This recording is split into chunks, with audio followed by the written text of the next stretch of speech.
카운티 민원 처리 부서의 8월 14일 기록 보관소에는 그 순간 누구에게도 중요하게 보이지 않았던 기록이 하나 있다. 종이 위에는 긴 불만 목록 속 평범한 한 줄, 세부 사항 없이 압축된 문구가 적혀 있었다. 냄새에 대한 불만, 메이플 스트리트, CBD12 번지, 조사관 파견 요망. 하지만 오늘날 이 한 줄은 10년 만에 가장 떠들썩한 사건으로 불리게 될 사건의 시작점으로 여겨진다. 19시 47분에 톰 브라워라는 남자가 관제실에 전화를 걸었다. 그는 10년 넘게 메이플 스트리트에 살고 있었다. 그의 말에 따르면 최근 사흘 연속 저녁마다 공중에 톡 쏘는 화학적인 냄새가 떠다녔고 이웃 부지 쪽에서 풍겨왔다고 한다. 톰의 목소리는 불안해 보이지 않았고 그저 피곤해 보였다. 그는 냄새가 밤이 될수록 심해지며 마치 무언가 가열되거나 녹는 것 같다고 말했다. 그 냄새 때문에 집을 환기시킬 수 없었고 심지어 개도 마당에 나가기를 거부했다고 언급했다. 그의 신고는 차분하게 접수되었고 교환원은 민원을 기록하고 지침에 따라 위생국에 통보했다. 이러한 불만은 끊임없이 접수된다. 사람들은 쓰레기를 태우고 토양을 처리하고 용매를 쏟는다. 보통은 한 번의 출동으로 모든 것이 끝난다. 다음 날 아침 8시 30분 카운티 위생감독관이 메이플 스트리트에 도착했다. 냄새는 실제로 느껴졌다. 마치 타는 냄새와 썩어가는 비료가 섞인 듯한 짙고 무거운 냄새였다. 하지만 그 근원을 즉시 찾지는 못했다. 이웃의 말에 따르면 냄새가 풍겨온 집은 해럴드 콜린스 소유였다. 48세, 기혼, 운송회사 물류관리자로 일하고 있다. 1997년부터 이 주소에 거주하고 있다. 집은 깔끔하고 잘 관리되어 있으며 외벽에는 새로 칠한 페인트가, 창문 아래에는 장미가 있었다. 겉보기에는 전형적인 중산층의 조용한 삶이었다. 데이터베이스에서 콜린스는 흠잡을 데 없이 깨끗했다. 빚도, 불만도, 벌금도 없었다. 신고한 이웃과도 갈등이 없었다. 조사관이 집에 다가가자 1분도 차에 되지 않아 차고 뒤에서 집주인이 직접 나왔다. 콜린스는 청바지, 장갑, 평범한 작업 셔츠 차림으로 단정해 보였다. 그는 방문에 놀라지 않았다. 그는 즉시 왜 왔는지 짐작한다고 말했다. 아마 비료 냄새 때문일 겁니다. 제가 좀 과하게 썼어요. 그는 최근에 장미를 위한 새로운 혼합 비료를 주문해서 시험해 보기로 했다고 설명했다. 벽에 세워진 가든 프로라고 표시된 자루를 보여주었다. 대화는 차분하게 진행되었다. 콜린스는 서두르지 않고 자신감 있게 말했으며 모든 질문에 답했다. 심지어 조사관에게 비료 냄새를 맡아보라고 제안하며 냄새가 불쾌하지만 위험하지 않다는 것을 확인시켜 주려 했다. 그의 행동은 지극히 평범했다. 짜증도 변명하려는 시도도 없었다. 모든 것이 자연스러워 보였다. 부지조사는 20분도 채 걸리지 않았다. 조사관은 마당의 땅이 평평하고 새로 판 구덩이나 무언가를 태운 흔적이 없다는 점을 기록했다. 뒷마당에는 오이밭, 물을 담는 플라스틱 통 2개, 그리고 깔끔하게 정돈된 정원 도구들이 있었다. 쓰레기통에는 깎은 잔디와 비료 포장지가 있었다. 표면적으로는 의심스러운 것이 아무것도 없었다. 조사관의 보고서에는 다음과 같이 명시되어 있다. 냄새는 존재하지만 근원은 확인되지 않음. 위생규정 위반 사항 없음. 가능한 원인은 유기 비료 사용. 관찰 권고. 조사가 끝난 후 보고서는 기록 보관소로 보내졌고 사건은 종결된 것으로 간주되었다. 이웃들은 곧 저녁이 되자 냄새가 약해졌고 하루가 지나자 완전히 사라졌다고 확인했다. 모든 것이 사소한 일상적인 일처럼 보였다. 메이플 스트리트의 삶은 빠르게 평소의 모습으로 돌아갔다. 사람들은 새로운 슈퍼마켓, 도로 수리, 날씨에 대해 이야기했지만 콜린스의 부지에 대해서는 이야기하지 않았다. 아무도 조사관의 방문을 기억조차 하지 못했다. 나중에 수사를 통해 바로 그 순간, 바로 그 부지 아래에 이미 냄새의 원인을 설명할 수 있는 것이 있었다는 사실이 밝혀질 것이다. 그때는 아무도 비료 자루가 단지 위장이었다는 것을 몰랐다. 콜린스는 설명부터 조사 시의 행동까지 모든 것을 미리 계획했다. 그는 조사관이 더 깊이 파고들지 않을 것이라는 것을 알고 있었다. 시스템은 지침에 따라 작동했다. 불만 접수, 조사, 보고서, 기록 보관. 모든 것이 정확하고 형식적이었다. 하지만 평범해 보였던 바로 이 절차가 가장 중요한 것을 간과하게 만들었다.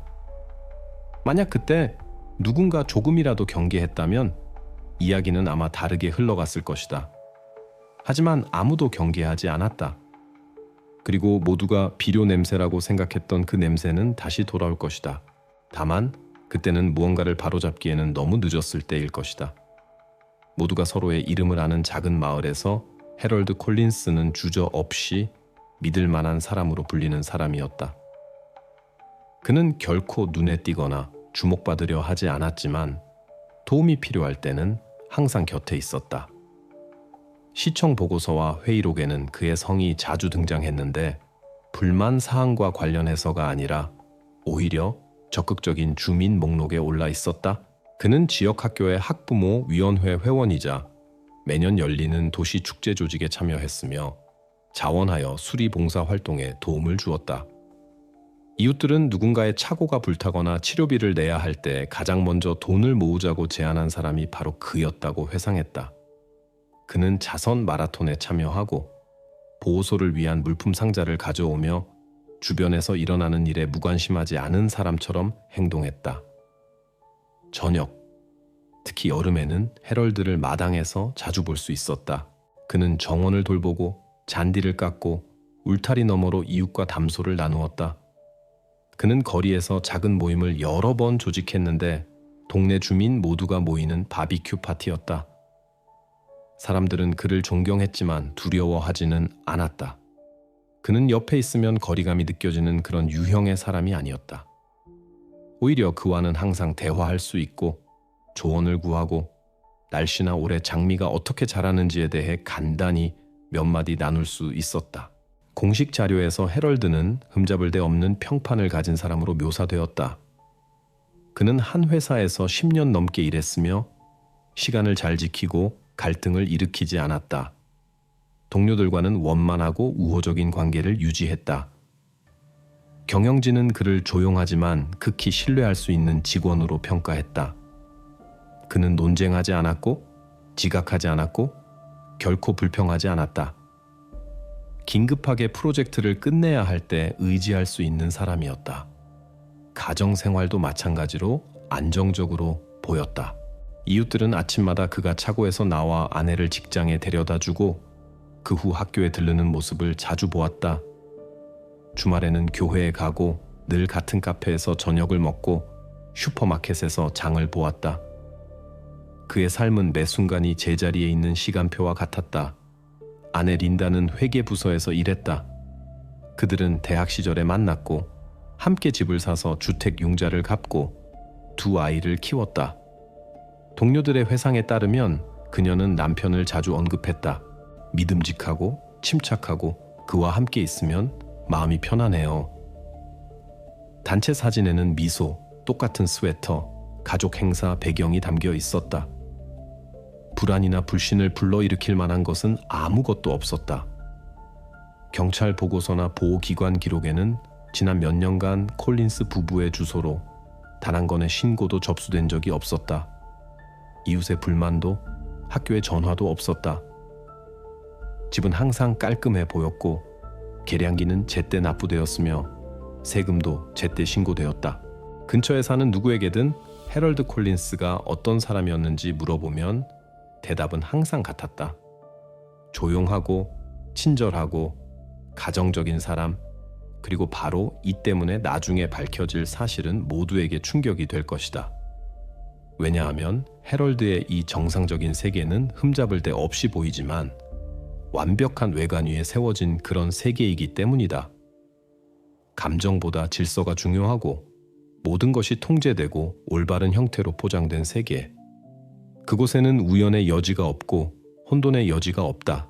모든 것이 습관, 일정, 정확성에 종속되어 있다. 바로 이 질서, 그의 외적인 완벽함이 결정적인 역할을 할 것이다.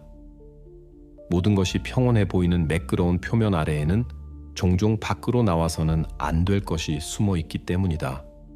그리고 콜린스의 이야기에서 이 균열은 곧 드러날 것이다. 처음에는 거의 눈에 띄지 않는 사소한 디테일처럼. 그러다가 그의 정상적인 사무의 모든 외관이 무너지기 시작하는 선이 될 것이다. 해결되었다고 여겨졌던 문제가 다시 돌아왔다. 다만 이번에는 모든 것이 다르게 보였다. 조사관의 점검 후 사라졌던 냄새가 다시 나타난 것이다. 하지만 이전에는 저녁에만 느껴졌다면 이제는 하루 종일 계속되었다. 이웃들은 콜린스의 집 주변 공기가 마치 더 짙고 무거워진 것 같다고 느끼기 시작했다. 어떤 이들은 그 냄새를 쓴맛이라고 묘사했고, 다른 이들은 썩는 냄새라고 했지만 모두에게 공통된 점은 비료 냄새와는 달랐다는 것이다. 첫 점검 후 닷새가 지나 다시 관제실에 전화가 걸려왔다. 이번에는 길 건너 이웃인 그랜트 부인이 불만을 제기했다. 그녀는 냄새가 해가 질 때 심해지며 그 때문에 밖에 있을 수 없다고 말했다. 그녀의 전화 이틀 후 동네의 다른 주민이 같은 내용을 신고했다. 그의 신고에는 새로운 세부 사항이 추가되었다. 그는 다락방 창문에서 콜린스가 늦은 저녁에 무언가를 마당 뒤편으로 옮기는 것을 보았다고 언급했다. 지금은 여러 개의 큰 파란색 플라스틱 통이 서 있는 그곳이었다. 이 두 건의 신고는 재점검의 근거가 되었다. 절차에 따라 단기간에 불만이 반복되고 같은 장소를 지목할 경우 해당 부서는 경찰에 정보를 전달해야 한다. 그렇게 사건은 위생 문제에서 사법기관의 관할로 넘어갔다. 문서상의 표현은 미승인, 화학물질 보관 가능성 확인으로 중립적이었지만 실제로는 더 이상 도시 미관 문제로 보이지 않았다. 메이플 스트리트에는 순찰관 제임스 헤인이 파견되었다. 그는 아침 8시경 콜린스가 막 트렁크에서 무언가를 내리고 있을 때 도착했다. 그의 말에 따르면 대화는 차분하게 시작되었다. 헤인은 자신을 소개하고 반복적인 불만이 접수되었다고 설명했다. 그는 뒤편 벽에 서 있는 통들이 무엇인지 물었다. 콜린스는 짜증내는 기색 없이 자신감 있게 대답했다. 수영장용 화학약품입니다. 부지에 설치할 계획이거든요. 시약은 세일할 때 미리 사뒀습니다. 그는 심지어 염소 가루가 든 것으로 보이는 봉지 하나를 보여주며 화단 바로 옆에 수영장을 지을 것이라고 설명하기 시작했다. 그는 마치 모든 것이 이미 계획된 것처럼 크기를 포함하여 자세하게 말했다. 헤이는 마당이 정돈되어 있고 통들은 뚜껑으로 닫혀 있으며 누출이나 흔적이 보이지 않는다고 기록했다. 언뜻 보기에는 모든 것이 설득력 있어 보였다. 하지만 경관은 지침에 따라 표준 절차를 밟았다. 콜린스가 수영장 설치에 대한 공식 신청서를 제출했는지 확인하는 것이었다. 도시에서는 이러한 시설이 수도관 연결과 관련되어 허가가 필요했다. 답변은 당일 바로 왔다. 건축 신청 등록부에는 해럴드 콜린스라는 이름으로 된 기록이 단 한 건도 없었다. 따라서 그의 설명은 서류상으로 확인되지 않았다. 이 불일치를 바탕으로 경관은 보고서를 작성하여 수사과에 제출했다. 표현은 여전히 중립적이었다.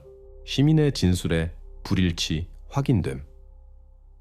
하지만 바로 이 순간부터 상황은 더 이상 단순한 행정적인 문제가 아니게 되었다. 콜린스는 이제 자신이 감시받게 될 것이라는 사실을 몰랐다.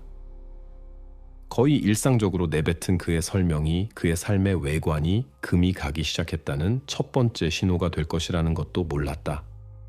모든 것은 여전히 평온해 보였다. 그는 계속해서 출근하고 정원을 돌보고 이웃과 대화를 나누었다. 하지만 이제 그의 모든 움직임 뒤에는 경찰의 관심이 있었다. 이 주는 메이플 스트리트가 조용한 곳으로 남을 마지막 주가 될 것이다. 그 후 사건은 빠르게 전개되기 시작할 것이다. 누군가 상황이 얼마나 멀리 갔는지 이해하기에는 너무 빠르게. 불일치가 발견된 후 제임스 헤인 경관은 지침에 따라 엄격하게 행동했다. 비록 나중에 그가 말했듯이 내심으로는 이미 무언가 잘못되었다는 것을 깨달았지만 말이다. 그는 상세한 보고서를 작성했는데 이 문서에는 언뜻 보기에 중요하지 않아 보일 수 있는 사소한 세부 사항까지 모두 기록했다. 보고서에는 접수된 불만 날짜를 명시하고 관제실에 전화한 주민들의 이름을 기록했으며 냄새가 콜린스의 집 바로 근처뿐만 아니라 방형 30m 내에서도 느껴졌다고 강조했다. 다음으로는 관찰 목록이 이어졌다. 집 뒤편 벽에 세워진 3개의 파란색 플라스틱 용기, 크기가 동일하고 표시가 없었다. 헤이는 집주인과의 대화를 자세히 묘사했다. 해럴드가 어떻게 침착하게 말했는지, 불안감을 보이지 않았는지, 그리고 이 통들의 출처를 어떻게 너무나 자신 있게 설명했는지를 말이다. 그는 보고서에 그의 말을 인용하기까지 했다. 수영장용 시약입니다. 할인할 때 미리 사뒀고 봄에 구조물을 설치할 계획입니다. 이 인용문 뒤에 경관은 짧은 메모를 덧붙였다. 이 주소에 계획된 수영장 건설에 대한 데이터는 등록부에 없습니다. 문서 끝에 헤이는 3가지 핵심 사항을 명시했다. 한 출처를 지목하는 시민들의 반복적인 신고, 7일 이상 지속되는 화학적 냄새의 존재, 부지 소유자의 허위 설명. 그는 이 보고서를 직속상관인 리브스 경감에게 제출했다. 그는 자료를 검토한 후 직무 메모에 다음과 같이 적었다. 명시된 상황의 총체는 위생검사의 범위를 넘어서는 조사를 요구한다. 이를 근거로 그는 영토검사를 승인해달라는 요청서를 카운티 검찰청에 제출했다. 보통 이런 요청은 즉시 처리되지 않는다. 관료적인 절차에는 시간이 걸린다. 하지만 이번에는 상황이 더 빠르게 진행되었다. 반복적인 불만과 한 주민이 야간에 뒷마당에서의 활동을 지적한 사실이 사건을 우선순위로 만들었다. 검찰청에서는 이러한 사건을 잠재적인 환경 위협으로 분류한다. 검사는 서류를 받고 위생국에 이전 방문 결과를 요청했다. 거기에는 조사관이 위반 사항을 발견하지 못했지만 냄새의 원인을 밝히지 못했다고 기록되어 있었다. 이 불확실성이 콜린스의 거짓말과 결합하여 본격적인 검사를 실시해야 한다는 주장의 근거가 되었다. 검사는 다음 날 바로 법원 허가 요청서에 서명했다. 카운티 법원에 제출된 법원 문서에는 모든 것이 건조하고 형식적인 언어로 기술되어 있었다. 접수된 시민들의 신고와 기록된 사실들은 메이플 스트리트 12번지 사유지 내 화학물질 보관 규정 위반 가능성을 시사한다. 오염원을 확인하고 해당 물질의 사용 합법성을 검증하기 위해 부지검사 실시 허가를 요청한다. 도일 판사는 서류를 받고 당일 검토했다. 그는 경험 많은 법률가였고 이런 사건을 수십 번 처리했지만 반복적인 불만, 허가 부재, 그리고 소유자의 모순된 설명이라는 요소들의 조합이 그를 경계하게 만들었다. 판사의 결정에는 다음과 같이 적혀 있었다. 상황의 총체는 콜린스 시민이 주변 사람들의 건강에 위협이 되는 물질을 보관하고 있을 수 있다는 충분한 근거를 제공한다. 경찰, 검찰, 그리고 전문가 화학 서비스 대표들에 참여해 검사를 실시하는 것을 허가한다.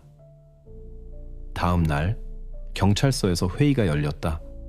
리브스 경감은 헤인에게 현장 출동을 지휘하라고 지시했다. 그에게는 카운티 실험실의 화학 전문가 마이클 파월과 사유재산 검사와 관련된 모든 조치에 입회해야 하는 검찰청의 젊은 수사관 앤 로슨이 합류했다. 그들에게는 정확한 유효기간이 명시된 영장 사본이 주어졌다. 48시간. 이 기간 동안 팀은 대상지에 출동하여 시각적 확인을 하고 공기 샘플을 채취하고 필요한 경우 의심스러운 용기를 개봉해야 했다. 문서에는 가능한 범죄에 대한 언급이 한마디도 없었다. 표현은 극도로 건조했다. 가능한 위생 및 환경 규정 위반 여부 확인. 하지만 행간에는 이미 경계심이 느껴졌다. 8월 21일 저녁, 팀은 경찰서 건물에 모였다. 장비를 점검했다. 사진기, 샘플 용기, 보호장갑, 그리고 두꺼운 마스크. 모든 것이 표준적이고 거의 일상적인 출동처럼 보였다. 아무도 일정표에 단순히 메이플 스트리트 12번지로 표시된 이 주소가 며칠 후 신문 일면을 장식하게 될 것이라고는 예상하지 못했다. 모든 참가자들에게 이것은 수십 건의 계획된 출동 중 하나였다. 그때는 아무도 바로 이 수색이 돌이킬 수 없는 지점이 될 것이라고는 상상하지 못했다. 해럴드 콜린스의 이야기가 더 이상 잘 정돈된 이웃에 대한 이야기가 아니게 되는 순간, 이 순간부터 그의 정상적인 세계 우의 일부로 보였던 모든 것이 한 걸음 한 걸음 무너지기 시작할 것이다. 아침에 수사팀이 메이플 스트리트에 도착했을 때 모든 것이 기만적으로 평온해 보였다. 주변에는 깔끔한 집들, 잘 관리된 잔디밭, 가지런히 다듬어진 덤불들이 서 있었다. 이 고요함 속에서 콜린스의 문 앞에 있는 경찰차는 거의 이질적인 요소처럼 보였다. 경관들은 절차에 따라 엄격하게 행동했다. 자신을 소개하고 서류를 제시하고 부지검사 영장을 낭독했다. 해럴드는 마치 이미 그들을 기다리고 있었다는 듯이 바로 집에서 나왔다. 그는 무슨 일이냐고 묻지도 불만을 표현하지도 반박하려 하지도 않았다. 그는 문구를 주의 깊게 듣고 고개를 끄덕이고 서류를 받아들고 내용을 훑어보고는 말없이 뒷마당 문을 열었다. 이 모든 것이 1분도 채 걸리지 않았다. 그의 움직임은 마치 미리 연습한 것처럼 차분하고 정확했다. 나중에 보고서에는 짧은 문구가 등장할 것이다. 서류를 확인할 때 콜린스는 침착함을 유지했으며 이의를 제기하지 않았다. 어떤 관찰자에게든 그의 반응은 이상하게 보였다. 보통 집주인들은 적어도 무슨 일이냐고 묻고 걱정하고 논쟁하고 시간을 끌려고 한다. 반면 해럴드는 거의 무관심해 보였다. 그는 단지 직원들이 지금 바로 뒷마당을 통과할 수 있는지 물었고, 거기는 다 잠겨 있지만 열쇠를 보여드리겠습니다 라고 덧붙였다. 수사팀이 영토를 조사하는 동안 그는 현관 옆에 서 있었다. 질문을 하지도 일어나는 일에 대해 논평하려 하지도 않았다. 화학 전문가는 공기 측정기를 꺼냈다. 기기 수치는 암모니아 초과를 기록했다. 한 직원이 이것을 수첩에 적었다. 이 순간 해럴드는 단지 그들을 쳐다보고 조용히 말했다. 아마 비료 냄새일 겁니다. 조사관에게 그렇게 말했습니다. 짜증도 불안도 없이 그저 기계적인 정중함 뿐이었다. 수사관이 검사 중에 어디에 있을 것인지 물었을 때 콜린스는 잠시의 망설임도 없이 대답했다. 부엌에 있을 겁니다. 원하시면 커피를 타드릴게요. 이 문구는 너무나 상황에 맞지 않아서 의정서에 따로 기록되었다. 이 문장에는 풍자나 두려움이 없었다. 오히려 마치 일어나는 일이 자신과 개인적으로 관련이 없다는 듯이 사회적 공식에 따라 행동하는 습관에 가까웠다. 수사관들은 나중에 바로 이 순간이 그들을 경계하게 만들었다고 말했다. 콜린스의 행동은 재산이 수색 대상이 된 사람의 전형적인 시나리오와 일치하지 않았다. 그는 자신을 방어하지도 설득하려 하지도 어떤 감정적인 반응도 보이지 않았다. 그것은 부자연스러워 보이는 침착함이었다. 마치 그의 내면에서는 아무 일도 일어나지 않는 것 같았다. 팀이 통 중 하나를 개봉할 준비를 하는 동안 해럴드는 실제로 집으로 돌아갔다. 몇 분 후 부엌 창문 중 하나에서 그의 실루엣이 스쳐 지나갔다. 그는 테이블에 앉아 신문을 펼쳐놓고 페이지를 넘기고 있었다. 마당에서 검사가 진행되는 동안 거의 내내 그렇게 앉아 있었다. 때때로 그는 고개를 들어 유리창 너머로 관찰했지만 표정은 변하지 않았다. 밖은 장비 소리만 들릴 뿐 조용했다. 전문가는 용기 옆에서 공기 샘플을 채취하고 수사관은 사진을 찍고 해인 경관은 모든 것을 일지에 기록했다.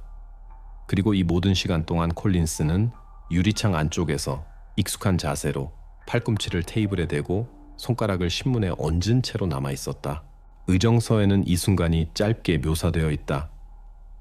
검사 진행 중 부지 소유자는 실내에 머물며 인쇄물을 읽고 있었다. 감정적인 반응은 보이지 않았다. 문서상으로는 특이한 점이 없었다. 하지만 그곳에 있었던 사람들의 눈으로 보면 상황은 거의 섬뜩해 보였다.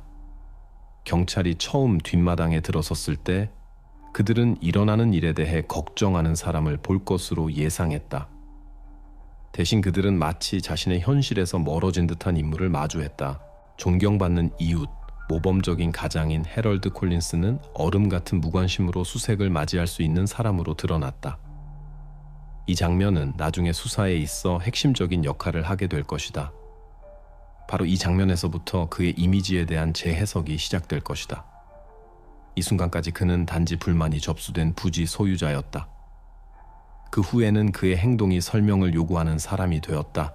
그리고 그의 모든 말, 모든 몸짓은 이제 우연이 아니라 신중하게 구축된 행동 양식의 일부로 간주되었다. 이 순간부터 사건에는 새로운 차원, 즉 심리적인 차원이 추가될 것이다.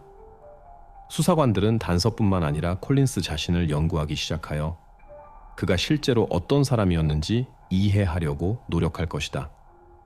그날 그들은 아직 그의 차가운 침착함이 우연이 아니라 진실이 누구나 상상할 수 있는 것보다 훨씬 더 끔찍할 것이라는 신호라는 것을 몰랐다. 뒷마당 조사는 차분하고 체계적으로 시작되었다. 수사관들은 표준 프로토콜에 따라 움직이며 모든 물체를 사진과 비디오로 기록했다. 가장 먼저 시야에 들어온 것은 6개의 동일한 통이었다. 짙은 플라스틱, 선명한 파란색, 나무 울타리를 따라 가지런히 놓여 있었다. 라벨도 제조업체 표시도 녹이나 먼지 흔적도 없었다. 마치 방금 가져온 것처럼 보였다. 하지만 분명히 오랫동안 그 자리에 있었다. 아래쪽 가장자리 아래에는 풀의 자국이 생겼고 뚜껑에는 꽃가루와 섞인 먼지가 보였다. 헤이는 수첩에 다음과 같이 적었다. 6개의 플라스틱 용기, 대략적인 용량은 각각 200리터. 밀봉되어 있음. 뚜껑은 플라스틱으로 용접됨. 개봉 흔적 없음. 이러한 밀봉 자체만으로도 의심스러워 보였다. 어떤 정원사도 비료 용기를 용접하지 않을 것이고 하물며 6개나 되는 것을 말이다. 전문가 파월은 가까이 다가가 개봉하지 않은 채로 1차 공기 측정을 실시했다. 기기 수치는 즉시 암모니아와 미지의 휘발성 화합물 증기의 함량이 높다는 것을 기록했다. 확인을 위해 화학자는 일회용 가스 분석기를 꺼내 센서를 활성화하고 뚜껑의 이음새를 따라 조심스럽게 움직였다. 표시등이 노란색으로 깜박였다. 이는 잠재적인 독성 환경을 알리는 신호였다. 조사 절차는 이 시점에서 중단되었다. 규정에 따르면 이러한 경우 화학 방호팀을 호출해야 한다. 리브스는 용기에서 멀어지고 임시 경계선을 설치하고 3m 이상 가까이 가지 말라고 명령했다. 모든 직원들은 뒷마당을 떠났고 그 지역은 플라스틱 테이프로 표시되었다. 이때쯤 냄새가 더 강해졌다. 날카롭다고 할 수는 없었다. 오히려 짙고 끈적이며 습기를 머금은 듯했다. 경찰관 중 한 명은 염소와 금속이 섞인 냄새 같다고 말했다. 다른 한 명은 오래된 세척 시약 냄새 같다고 대답했다. 그때는 아무도 그 원인이 화학 용액이 전혀 아니라는 것을 짐작하지 못했다. 40분 후 화학 방호팀이 현장에 도착했다. 2명의 전문가는 두꺼운 보호복, 밀봉된 헬멧, 그리고 환경 감시 장비를 착용하고 있었다. 한 명은 개봉을 담당했고 다른 한 명은 기록과 샘플 채취를 담당했다. 검찰 수사관 로스는 옆에 있으면서 모든 조치를 의정서에 기록했다. 개봉 전에 모든 기기를 다시 한번 점검했다. 통 안의 압력은 비정상적이었다. 내부에서 약간의 과잉 가스 농도가 기록되었다. 이는 내용물이 반응성 상태에 있음을 의미했다. 헤이는 작업 시작 시간을 기록했다. 12시 47분. 첫 번째 전문가는 절단기로 뚜껑의 플라스틱 가장자리를 조심스럽게 들어 올렸다. 한 바퀴를 완전히 도는데 약 1분이 걸렸다. 플라스틱이 굴복하기 시작했고 조용한 딸깍 소리가 났다. 압력이 균일해졌다. 그 순간 아무도 한마디도 하지 않았다. 모두들 거리를 두고 완전한 침묵 속에서 도구의 휙휙거리는 소리와 플라스틱이 으스러지는 소리만 들었다. 마침내 뚜껑이 제거되었을 때 날카로운 냄새가 필터를 뚫고 코를 찔렀다. 안에서는 짙은 농도의 탁한 노란색 액체가 보였다. 화학 방호팀 직원은 손전등을 켜고 안쪽으로 빛을 비추었다. 용액 표면에는 부자연스럽게 둥근, 짙은 무언가가 천천히 흔들리고 있었다. 그는 조심스럽게 뒤로 물러서서 손을 들어 절차를 중단하라는 신호를 보냈다. 몇 초 후 그는 짧게 말했다. 생물학적 기원의 물체가 있습니다. 이 문구는 나중에 보고서에 포함될 것이다. 이것은 일상적인 환경조사가 형사사건으로 변하는 순간을 공식적으로 기록한 것이었다. 조사는 즉시 중단되었다. 경계선은 부지 전체로 확대되었다. 경찰은 범죄과학수사팀과 법의학팀을 호출했다. 해럴드 콜린스에게는 상황이 명확해질 때까지 구금된다고 통보했다. 보디캠 영상에는 그가 조용히 고개를 끄덕이고 손을 들고 이해합니다 라고 말하는 모습이 담겨 있다. 저항도, 설명하려는 시도도, 일어나는 일에 대한 단 한마디의 말도 없었다. 이때쯤 마당은 사람들로 가득 찼다. 추가 순찰대, 수사팀, 그리고 2명의 검찰 대표가 도착했다. 기록 절차가 시작되었다. 전문가들이 도착할 때까지 통은 더 이상 개봉하지 않았지만 이미 그 순간 현장에 있던 모든 사람들은 내용물이 시약이나 비료와는 아무런 관련이 없다는 것을 분명히 알고 있었다. 그날 공식 의정서에는 건조한 한 줄이 기록되었다. 영장 번호 48에 따른 조사 중 미확인 기원의 생물학적 물질을 포함하는 용기 발견됨. 물체는 압수되었고 부지 소유자는 구금됨. 하지만 이 문구 뒤에는 전환점이 숨어 있었다. 바로 그때부터 해럴드 콜린스와 그의 삶에 대한 인식을 완전히 바꿔놓을 진정한 수사가 시작되었다. 한 팀이 마당을 봉인하는 동안 다른 팀은 집을 조사하며 사소한 것까지 모두 기록했다. 부엌 테이블 위에는 여전히 펼쳐진 신문이 놓여 있었다. 스토브 위에는 식어가는 커피포트가 있었다. 모든 것이 마치 집주인이 단지 몇 분 동안 정신이 팔린 것처럼 보였다. 하지만 이제 이 모습, 즉 깔끔하고 침착한 사람의 이미지는 더 이상 신뢰를 주지 못했다. 주변의 모든 것이 수사팀이 이제부터 층층이 벗겨내야 할 신중하게 구축된 환상의 일부처럼 보이기 시작했다. 이 단계에서 사건은 더 이상 위생 문제가 아니게 되었다. 공식적으로 새로운 지위를 얻었다. 인간 유해 발견 사실에 대한 수사. 이 순간부터 범죄과학수사관, 심리학자, 그리고 연쇄 범죄 수사를 전문으로 하는 연방 전문가들이 투입되었다. 냄새에 대한 불만으로 시작된 이야기는 이제 훨씬 더 어둡고 돌이킬 수 없는 무언가로 변해가고 있었다. 해럴드 콜린스의 체포 순간은 놀라울 정도로 단순하게 진행되었다. 혐의를 통보받고 권리를 낭독받았을 때 그는 한마디도 하지 않았다. 논쟁하지도, 설명을 요구하지도, 해명을 요청하지도 않았다. 단지 고개를 끄덕였다. 마치 자신도 이미 오래전부터 알고 있던 사실을 확인하는 듯이 천천히. 의정서에는 짧게 기록될 것이다. 저항하지 않음, 반응은 침착함, 감정적인 표현은 관찰되지 않음. 그는 강요 없이 순찰차로 걸어갔다. 뒷좌석에 앉아 무릎 위에 손을 가지런히 모으고 경찰서로 가는 내내 한마디도 하지 않았다. 비디오 녹화에는 그가 창밖을 바라보는 모습이 담겨 있다. 거리가 아닌, 사람이 아닌, 단지 공간을 마치 정신적으로 부재하는 것처럼. 겉보기에는 그를 체포하는 것이 아니라 단지 형식적인 절차를 위해 동행을 정중하게 요청하는 것처럼 보였다. 자동차가 경찰서 건물에 멈췄을 때 콜린스는 지시 없이 내렸다. 동행한 경관은 보고서에 다음과 같이 기록했다. 용의자는 침착하게 행동했으며 모든 지시에 따랐다.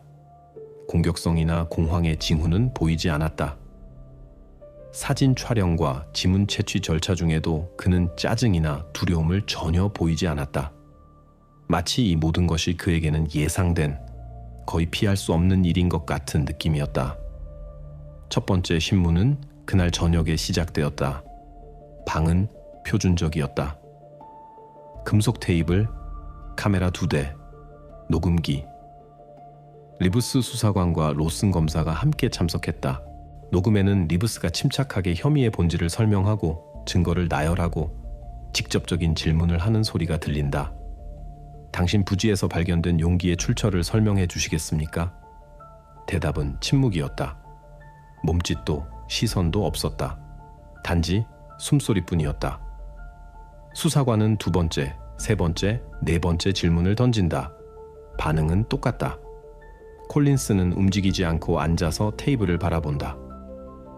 1분 후 그는 카메라 쪽으로 고개를 돌려 회의 내내 유일한 한마디를 한다. 변호사가 입회해야만 말하겠습니다. 그 후 그는 다시 침묵한다. 더 이상의 말도 질문도 무언가를 명확히 하려는 시도도 없다. 수사는 15분 만에 중단된다. 규정에 따라 변호사를 요구하면 더 이상 질문할 수 없다. 하지만 그 자체의 침묵, 이 침묵이 어떤 대답보다 더 웅변적이었다. 아침에 피터 하디라는 젊은 변호사가 경찰서에 도착했을 때 그는 즉시 주도권을 잡았다. 언론과의 첫 번째 대화에서 하디는 다음과 같이 말했다. 제 의뢰인은 발견된 물체와 아무런 관련이 없습니다. 그는 상황의 희생자입니다. 그리고 조금 후에 공식적인 성명 발표 중에 그는 변호인 측의 주장을 제시했다. 변호사의 말에 따르면 콜린스는 통의 내용물을 몰랐다. 몇 달 전 그의 전 동료인 라이처드 슬론이라는 사람이 복원 작업용 재료를 잠시 보관해달라고 부탁했다고 한다. 슬론은 야콥이 오래된 가구를 복원하는 일을 했고 목재 처리를 위해 화학 용액을 사용했다고 한다. 헤럴드는 세부 사항을 묻지 않고 동의했으며 통을 열어보지도 않았다. 변호사의 말에 따르면 동료는 곧 해외로 떠났다. 추정컨대 포르투갈로 그곳에서 사업을 시작할 계획이라고 말했다고 한다. 이 주장은 겉보기에 논리적으로 보였다. 모든 것이 간단하게 설명되었다. 순진한 부탁, 전 동료 간의 신뢰, 부주의. 하지만 수사팀은 확인 없이 말을 받아들이는 습관이 없었다. 문서에는 이름과 마지막 연락의 대략적인 날짜가 명시되어 있었다. 이를 근거로 인터폴을 통해 공식적인 조회가 이루어졌다. 수사관들은 또한 콜린스와 슬론의 이전 직장에서의 관계를 조사했다.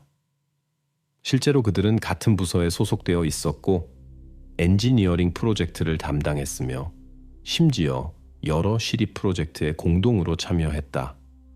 하지만 그 후 이야기는 흐트러지기 시작했다. 슬론이 이주했다고 추정되는 시점에는 비자도 항공권도 출국 확인서도 없었다. 그의 은행 계좌는 이미 몇 달 동안 비활성 상태였다.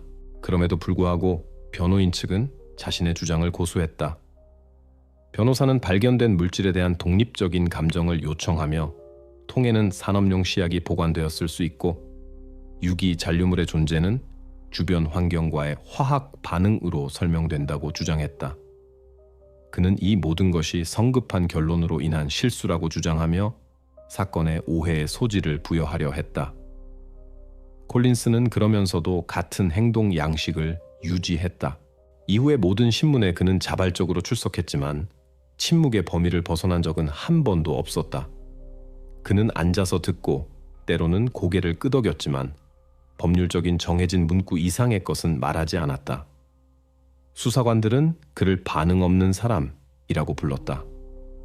하지만 이 침묵조차도 그들에게는 증거가 되었다. 그것은 방어처럼 보이지 않고 의식적인 전략처럼 보였다. 마치 콜린스가 단지 침묵하는 것이 아니라 소리 내어 말해서는 안 될 무언가를 내면에 억누르고 있는 것처럼. 이 순간부터 수사는 완전히 새로운 단계로 접어들었다. 이제 수사관들은 그의 말을 확인하는 것뿐만 아니라 이 사람이 실제로 누구였는지 그리고 왜 그의 삶에 화학적 공포로 가득 찬 6개의 밀봉된 통이 나타났는지 알아내야 했다. 수사팀이 마당에 초기 조사를 마쳤을 때 범죄 과학수사관들이 작업을 시작했다. 6개의 용기는 모두 압수되어 부서 실험실로 이송되었다. 운송 절차는 엄격한 통제하에 진행되었다.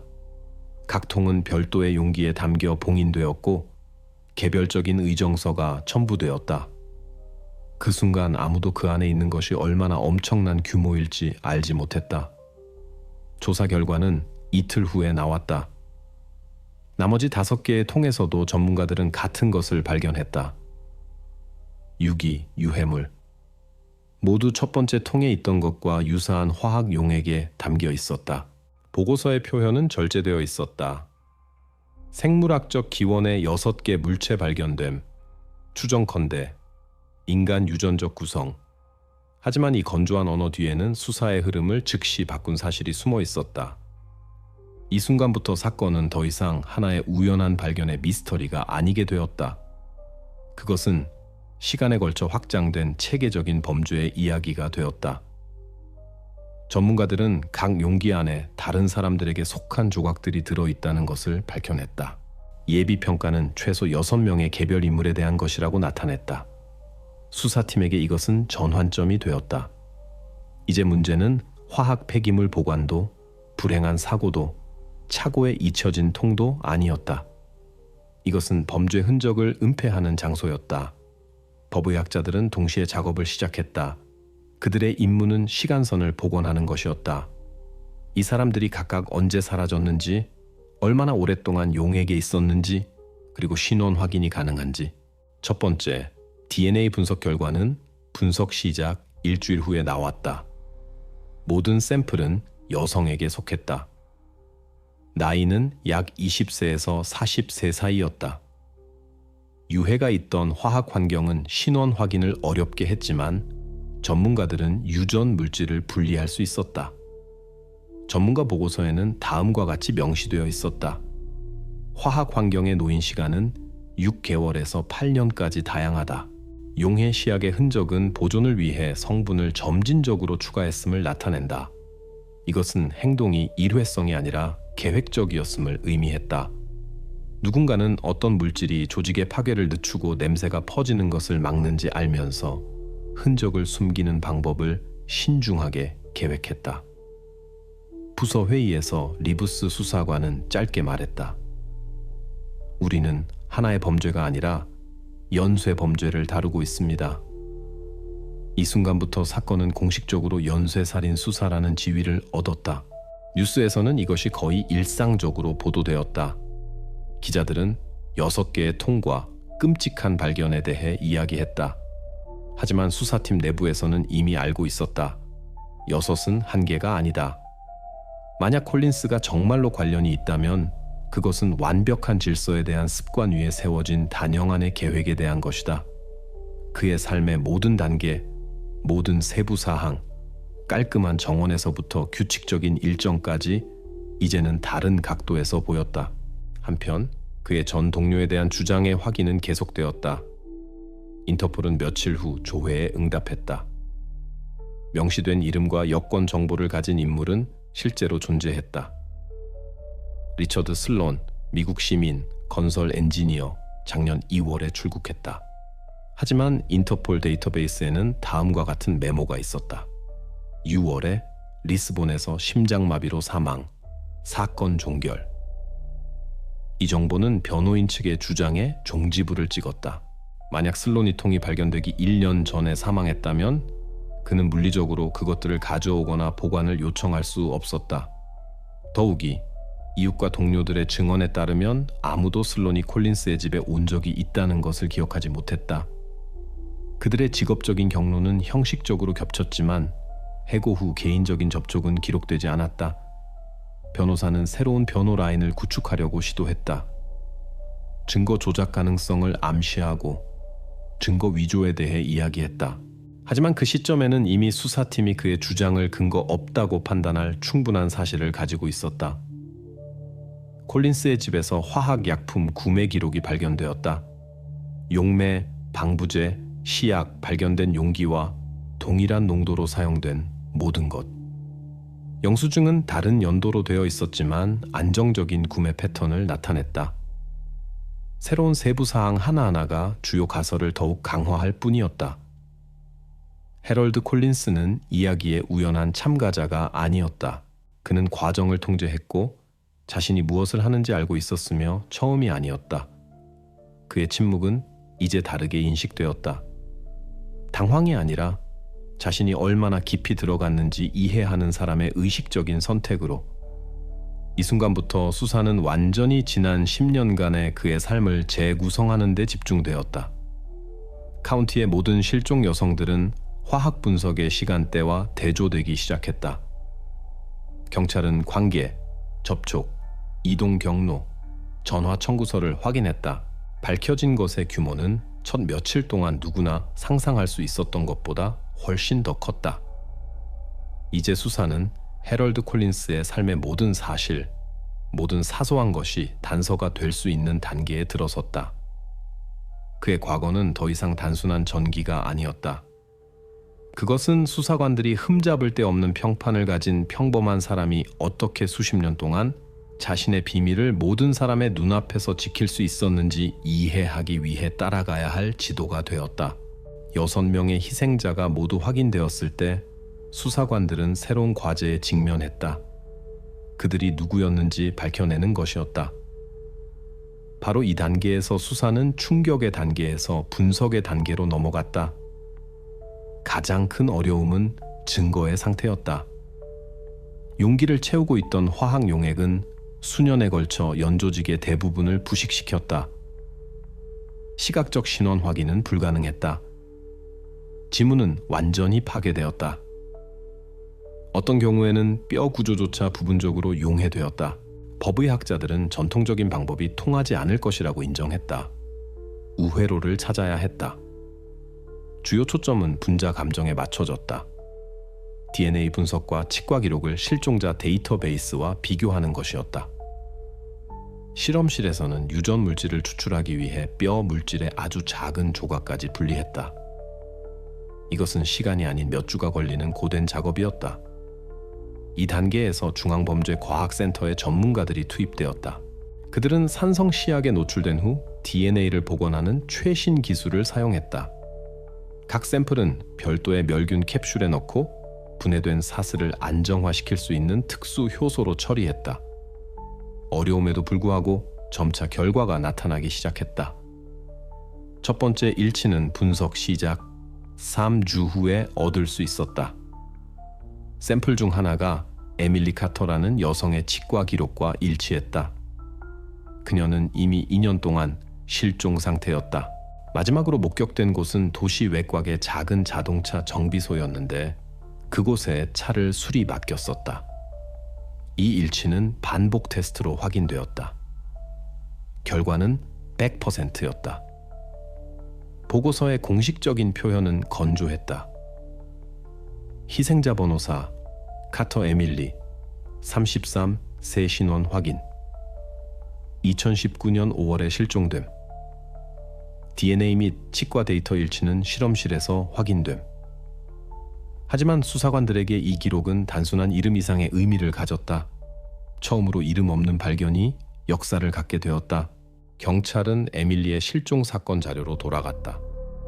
2년 전 모든 것이 흔적 없는 실종의 전형적인 사례처럼 보였다. 여성은 이혼 후 최근에 도시로 이사했다. 웨이트리스로 일했고 저렴한 아파트를 임대했으며 당시 다른 주에 있는 친척 집에 있던 아들을 키웠다. 가까운 사람이라고는 이웃과 카페 동료뿐이었다. 모두 그녀를 조용하고 약간 내성적이지만 친절하다고 묘사했다. 경찰 신고에 따르면 에밀리는 아침에 자동차 서비스 센터에 간 후 실종되었다. 그녀의 차가 시동이 걸리지 않자 그녀는 지인에게 전화해서 어디서 저렴하게 수리할 수 있는지 조언을 구했다. 나중에 그녀가 해럴드 콜린스의 집에서 몇 블록 떨어진 정비소 서비스를 이용했다는 것이 밝혀졌다. 정비사의 말에 따르면 그날 그녀는 예약 없이 그곳에 왔다. 정비사가 차를 점검했을 때 문제가 배터리에 있다는 것이 밝혀졌다. 그 순간 우연히 근처에 있었던 콜린스는 야코브 회사 일로 도움을 제안했다. 정비사는 콜린스의 사건이 뉴스에 나온 후에야 이 에피소드를 기억해냈다.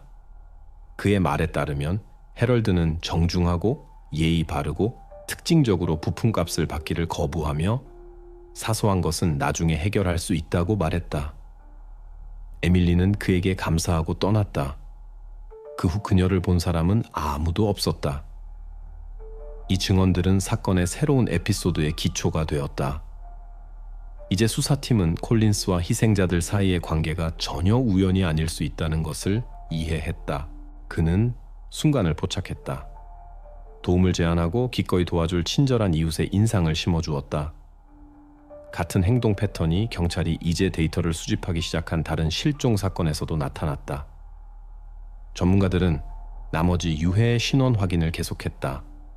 각 결과는 몇 주간의 작업이 필요했다. 하나씩 새로운 성이 나타났고 각각은 범죄의 초상화에 한 획을 더했다. 모든 여성들이 다른 사회 계층에 속했고 서로 관련이 없었지만 모두 비슷한 생활 환경에 처해 있었다는 것이 밝혀졌다. 재정적 어려움, 외로움, 지원 부족. 수사관들에게 이 패턴은 분명해졌다. 콜린스는 취약한 위치에 있는 사람들을 선택했다. 그는 그들의 삶의 구원자, 의지할 수 있는 사람으로 끼어들었고 바로 그래서 그들 중 누구도 경계하지 않았다. 그의 친절함은 가면이 아니라 도구였다. 에밀리 카터의 신원이 확인된 후 수사팀은 공식적으로 그녀의 실종을 콜린스의 사건과 연관시켰다. 뉴스에서는 다시 그에 대해 이야기했지만 이제는 다른 맥락에서였다. 부지에서 유해가 발견된 주민으로서가 아니라 체계적인 기소가 형성되고 있는 사람으로서. 범죄 과학 수사관들의 작업은 밤낮으로 계속되었다. 새로운 증거 하나하나가 점차 논리적인 사슬을 구축했다. 분명해졌다. 통은 단지 잘 짜여진 계획의 최종 단계일 뿐이었다. 그리고 진짜 이야기는 훨씬 더 일찍 시작되었다. 첫 만남, 첫 도움 제안, 첫 친절한 몸짓, 그 뒤에는 항상 같은 결말이 따랐다. 이제 수사팀은 가장 중요한 것을 밝혀내야 했다. 이것이 얼마나 오래 지속되었는지, 그리고 해럴드 콜린스의 뒷마당의 침묵이 얼마나 더 많은 이름을 숨기고 있는지. 첫 번째 희생자의 신원이 확인된 후 수사관들은 다음으로 명백한 단계로 넘어갔다. 콜린스 가족, 특히 그의 아내 사라를 신문하는 것이었다. 그녀는 감정 결과가 해럴드와 실종 사건의 연관성을 공식적으로 확인한 바로 그날 아침 부서로 소환되었다. 형사들의 말에 따르면 그녀는 변호사 없이 마치 일어나는 모든 일이 현실이 아니라고 끝까지 믿지 않는 것처럼 침착하게 왔다. 신문 비디오 녹화에는 사라가 등을 곧게 펴고 무릎에 손을 얹고 시선을 테이블에 고정한 채 앉아있는 모습이 담겨 있다. 수사관이 첫 번째 질문을 던진다. 뒷마당에 정확히 무엇이 보관되어 있었는지 알고 있었는가? 그녀는 망설임 없이 대답한다. 아니요, 전혀요. 그는 정원용 화학약품이라고 말했어요. 저는 간섭하지 않았어요. 그 다음에는 우토치네니야. 그녀가 얼마나 자주 마당에 갔는지, 냄새를 느꼈는지, 남편의 이상한 행동을 알아차렸는지. 대답은 똑같이 들린다. 아니요, 모르겠어요. 그는 항상 혼자서 그 일을 했어요. 공식 증언에서 그녀는 해럴드를 집의 특정 구역에는 아무도 들어오지 않는 것을 선호하는 꼼꼼하고 깔끔한 사람으로 묘사했다. 그녀의 말에 따르면 그에게는 자신만의 규칙이 있었다. 지하실, 창고, 그리고 뒷마당은 그의 개인적인 영역이었다. 그녀는 이것을 단지 남성적인 습관으로 여겼고 의심스러운 점을 보지 못했다. 사라는 이웃들이 불평했던 냄새가 실제로 때때로 나타났지만 그녀는 그것을 비료와 관련시켰다고 설명했다. 해럴드는 종종 토양을 위한 새로운 혼합물을 실험하고 있다고 말했다. 때로는 어떤 액체가 담긴 용기를 집에 가져왔지만 모든 것이 안전하다고 그녀를 안심시켰다. 그녀는 그를 믿었다. 수사팀에게 이 말들은 새로운 노선의 시작이 되었다. 의문이 생겼다. 마당에 화학약품과 유해로 가득 찬 6개의 통이 서 있는 사람과 한 지붕 아래 살면서 사라가 정말로 아무것도 몰랐을 수 있을까? 아니면 그녀도 그의 비밀에 어떤 역할을 했을까? 검증은 가장 기본적인 단계부터 시작되었다. 재무부서는 가족의 은행 계좌를 분석했다. 특정 화학 시약 구매를 나타낼 수 있는 대규모 거래는 단 한 건도 발견되지 않았다. 모든 거래는 평범해 보였다. 식료품, 공과금 청구서, 학비 납부, 교회에 대한 정기적인 기부. 그런 다음 수사관들은 지난 몇 년간 사라의 휴대폰 통화 기록을 조사했다. 위치는 집, 직장, 그리고 학교 주소와 일치했다. 의심스러운 번호로의 전화는 단 한 통도 없었다. 메시지에는 친척, 동료, 그리고 학부모위원회와의 일상적인 대화만 있었다. 모든 삶이 손바닥 위에 있는 것처럼 숨겨진 것은 아무것도 없었다. 정보 은폐 가능성을 배제하기 위해 사라는 거짓말 탐지기 검사를 받았다. 절차는 거의 2시간이 걸렸다. 그녀에게는 직접적인 질문이 주어졌다. 통에 무엇이 들어 있었는지 알고 있었는가? 남편이 뒷마당에 무언가를 가져오는 것을 본 적이 있는가? 범죄를 암시할 수 있는 대화를 들은 적이 있는가? 기기 수치는 거짓말을 감지하지 못했다. 반응은 안정적으로 유지되었다. 수사관들은 그럼에도 불구하고 더 깊이 파고들었다. 이메일, 브라우저 검색 기록, 소셜미디어의 오래된 사진을 확인했다. 아무것도 없었다. 그녀가 인지했을 수 있다는 것을 나타내는 세부 사항은 단 하나도 없었다. 오히려 사라는 헤럴드 자신이 구축한 완벽한 정상성의 환상 속에서 살고 있었다는 인상을 받았다. 동시에 그녀의 집에 머무는 시간대를 조사했다. 평일의 대부분을 그녀는 지난 10년간 일했던 지역 약국에서 보냈다는 것이 밝혀졌다. 저녁에는 종종 아르바이트를 했다. 이 시간 동안 추가 감정 결과가 보여주듯이 실종 사건이 발생했다. 수사팀은 바로 그녀의 바쁜 생활과 남편의 일에 간섭하지 않는 습관이 일어난 일을 가능하게 했다는 결론에 도달했다. 헤럴드는 안정적인 직업, 잘 관리된 집, 가족적인 주말, 저녁 산책과 같은 이상적인 안녕의 이미지를 만들었다. 모든 것이 너무나 평범해 보여서 어떤 불안한 세부 사항도 정상성의 전체적인 그림 속에 녹아들었다. 살해에 대한 증거가 없음에도 불구하고 여론은 빠르게 나뉘었다. 어떤 이들은 그녀가 일어나는 일을 알아차리지 못했을 리가 없다고 생각했고, 다른 이들은 그녀가 단지 자신의 진짜 본성을 교묘하게 숨기는 사람 옆에서 살았을 뿐이라고 생각했다. 하지만 법적인 의미에서 대답은 명확했다. 수사관들의 공식 결론은 다음과 같았다. 사라 콜린스의 범죄로 규정된 행위에 대한 인지 또는 참여를 나타내는 데이터는 확인되지 않음, 용의자 신분에서 해제됨, 사건의 증인으로 참여함. 이렇게 해서 가능한 공범이라는 노선은 종결되었다. 수사팀은 헤럴드 콜린스가 단독으로 행동했다고 인정했다. 그는 이중 생활을 했고 겉으로는 모범적인 가장으로 남아 있었지만 동시에 수년 동안 자신의 집의 끔찍한 비밀을 간직했다. 이 결론은 전체 이야기를 더욱 견딜 수 없게 만들었다. 콜린스는 단지 범죄를 저지른 것이 아니었다. 그는 평범한 삶을 계속하면서 그것을 했다.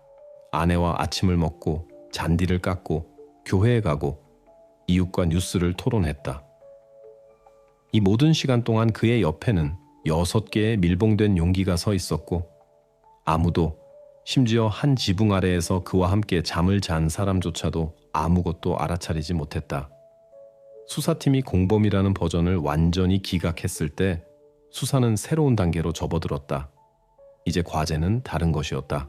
그가 어떻게 희생자를 선택했는지, 왜 모든 것이 시작되었는지, 그리고 헤럴드 콜린스의 조용하고 예측 가능한 삶의 외관 뒤에서 실제로 무슨 일이 일어났는지 이해하는 것이었다. 전문가들이 첫 3명의 희생자 신원을 확인했을 때 수사팀은 가장 중요한 것을 얻었다. 패턴. 그들 각자는 어려운 삶의 상황에 처한 여성이었다. 그들 중 누구도 범죄 세계에 속하지 않았고 빚이나 적도 없었다. 모두 단지 아침 커피와 함께 신문을 읽듯이 다른 사람의 약점을 읽을 줄 아는 사람 옆에 있었을 뿐이었다. 두 번째로, 신원이 확인된 사람은 로라라는 지역 대학생이었다. 젊고 독립적이지만 재정적으로 불안정했다. 부모님과 다툰 후 그녀는 캠퍼스 근처에 방을 얻었고 커피숍에서 아르바이트를 하며 학업을 마치고 이사하는 것을 꿈꿨다. 봄에 실종되었는데 기숙사에서 말했듯이 그녀는 종종 지인들에게 갔기 때문에 거의 아무도 즉시 알아차리지 못했다. 그러한 지인들 중 한 명이 해럴드 콜린스였다는 것이 밝혀졌다.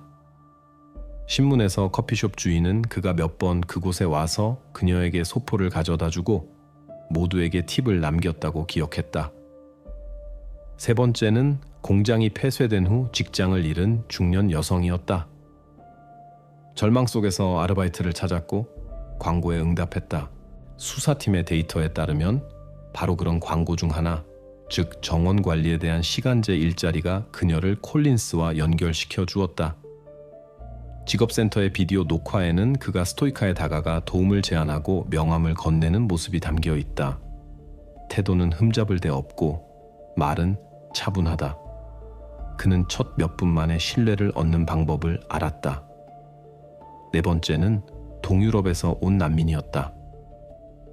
언어를 잘 몰랐고 임대 아파트에서 살았으며 친구가 거의 없었다. 경찰 보고서에는 다음과 같이 명시되어 있다. 그녀는 그를 후원자로 보았다.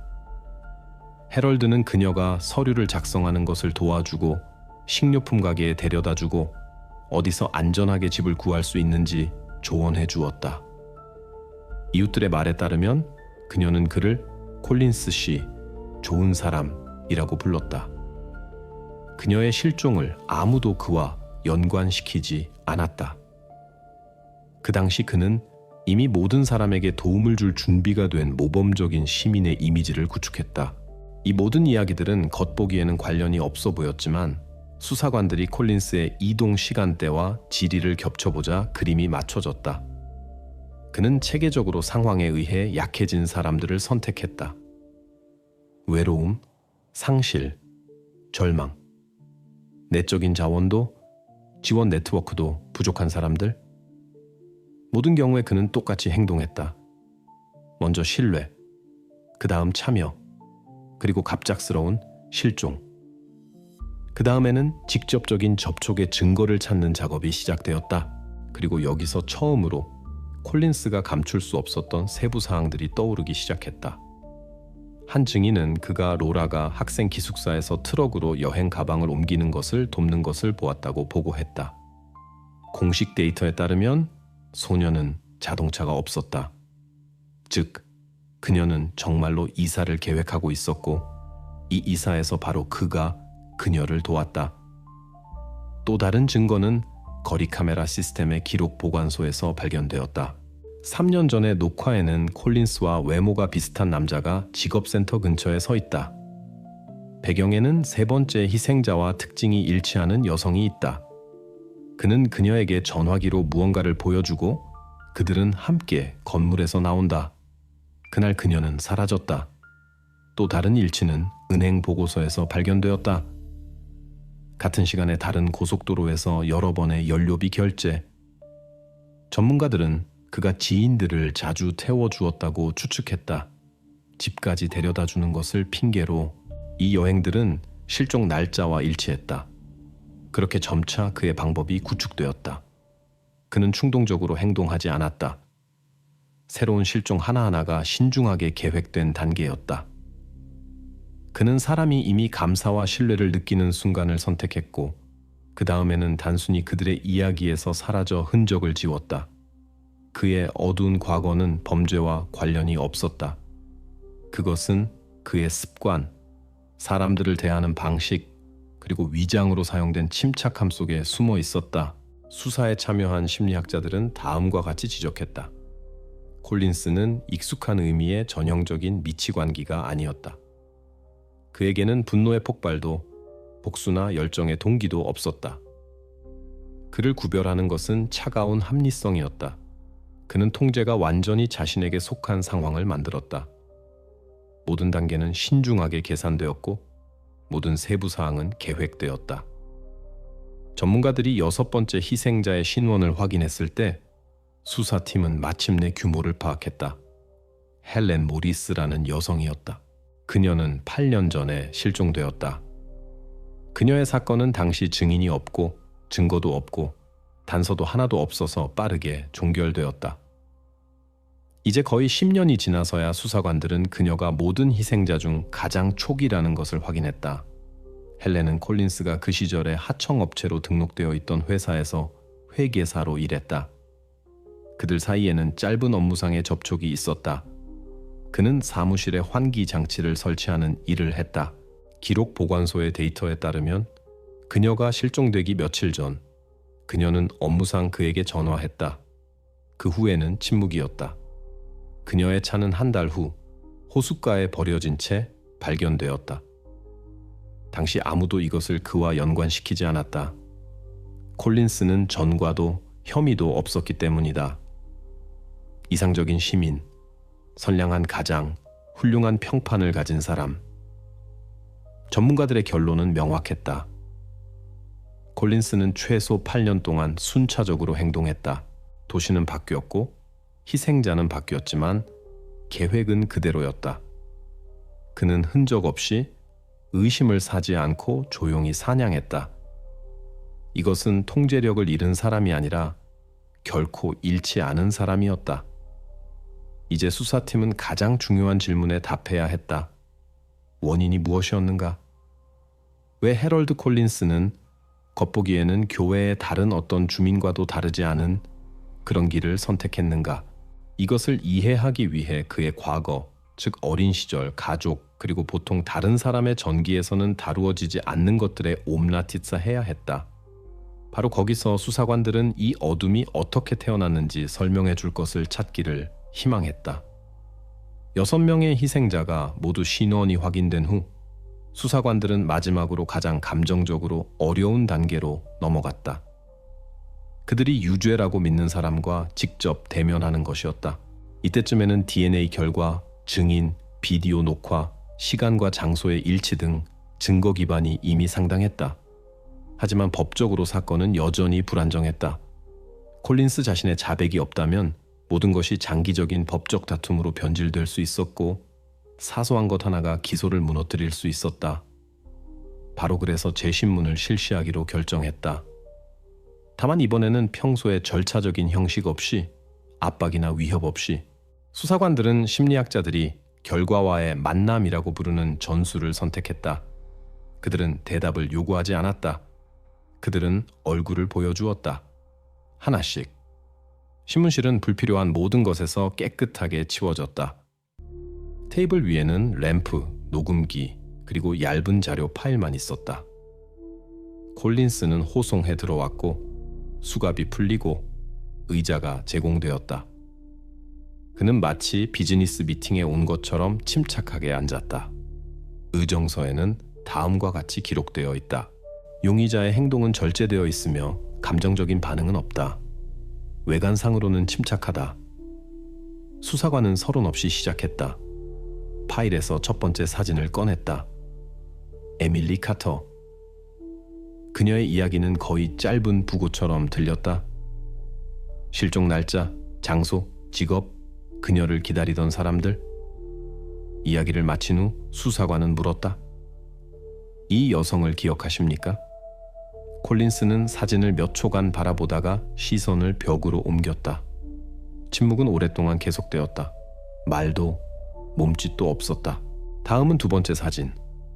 로라, 학생. 같은 시나리오. 이야기, 질문, 침묵. 새로운 사진이 나올 때마다 방 안의 긴장감은 커져갔다. 수사관은 목소리를 높이지 않았다. 그는 침착하고 거의 절제된 어조로 말했지만 모든 단어에는 무게가 느껴졌다. 사진은 차례로 바뀌었다. 난민, 회계사, 직업센터의 여성. 콜린스는 방해하지 않고 들었다. 때로는 고개를 끄덕였지만 죄를 인정하는 사람처럼이 아니라 단지 말의 의미를 이해한다는 것을 확인하는 사람처럼. 그의 얼굴은 움직이지 않았고 마치 일어나는 일에서 멀어진 것 같았다. 짜증도 당황도 방어도 없었다. 단지 절대적인 무관심, 거의 차가운 무관심뿐이었다. 의정서에는 다음과 같이 기록되어 있다. 신문 내내 용의자는 중립적인 표정을 유지했다. 사진에 대한 시각적인 관심을 보이지 않았다. 답변을 회피했다. 행동은 감정적인 분리로 분류된다. 수사관들은 이 벽을 뚫으려고 노력했다. 그들은 사실을 제시했다. 전화 시간, 기록된 경로, 실종 장소와의 일치. 모든 주장 뒤에는 구체적인 데이터가 있었다. 한마디도 근거 없는 것이 없었다. 하지만 콜린스는 움직이지 않았다. 그의 전술은 명백했다. 그는 침묵을 무기로 선택했다. 부정하지도 변명하지도 대화에 참여하지도 않았다. 단지 상대방의 논리와 감정이 무뎌지는 침묵뿐이었다. 녹음 중 하나에서는 수사관이 잠시 멈추고 마지막 사진을 테이블 위에 놓는 소리가 들린다. 헬렌 모리스, 그의 첫 번째 희생자, 8년 전에 사라진 여성. 그녀가 첫 번째로 죽었습니다. 그가 말했다. 그리고 모든 것이 그녀에게서 시작되었습니다. 그때 무슨 일이 있었는지 기억하십니까? 대답은 없었다. 몇 초가 고통스럽게 흘러갔다. 시계가 똑딱거리는 소리, 종이 넘기는 소리가 들린다. 아무도 말하지 않았다. 그리고 그 침묵 속에서 참석자들의 말에 따르면 콜린스는 갑자기 약간 미소를 지었다. 비웃는 듯한 미소가 아니라 오히려 피곤한, 마치 오래전에 모든 것을 스스로 결정하고 아무것도 바꿀 생각이 없는 사람처럼. 수사관은 마지막 시도를 했다. 그는 위협 없이 침착하게 말했다. 어떻게 했는지는 설명하지 않아도 됩니다. 하지만 적어도 왜 그랬는지는 말해주세요. 콜린스는 계속해서 테이블을 바라보았다. 그러다가 그는 눈을 들어 그와 시선을 마주치고 말했다. 저를 감방으로 돌려보내주세요. 이 세 단어가 신문 내내 그의 유일한 대답이 되었다. 그 후 그는 일어서서 호송을 기다리고 뒤돌아보지 않고 나갔다. 의정서에는 다음과 같이 기록되어 있다. 동기에 대한 질문에 답하지 않음, 증언을 거부함, 행동은 침착하고 의식적임. 그 후 수사관들은 더 이상 그와 이야기하려 하지 않았다. 어떤 의사소통도 의미를 잃었다. 그는 자신을 변호할 생각이 없지만 자신의 자백으로 유죄로 간주되는 것을 허용하지도 않을 것이 분명했다. 그의 침묵은 물증과 마찬가지로 사건의 일부가 되었다. 전문가들은 나중에 다음과 같이 지적했다. 이러한 행동은 변명을 찾지 않는 사람들에게 전형적이다. 그들은 기소 과정조차 통제한다. 그들에게는 적어도 자신이 말하는 것 또는 말하지 않는 것에 대한 권력을 유지하는 것이 중요하다. 콜린스에게 이 침묵은 자신의 이야기를 통제하는 마지막 방법이 되었다. 신문은 의정서 기록으로 끝났다. 용의자는 절차를 중단하고 자신을 독방으로 돌려보내 달라고 요청했다. 요청은 수락되었다. 수사관들은 방에 오랫동안 남아 있었다. 램프는 6장의 사진이 놓인 테이블을 비추고 있었다.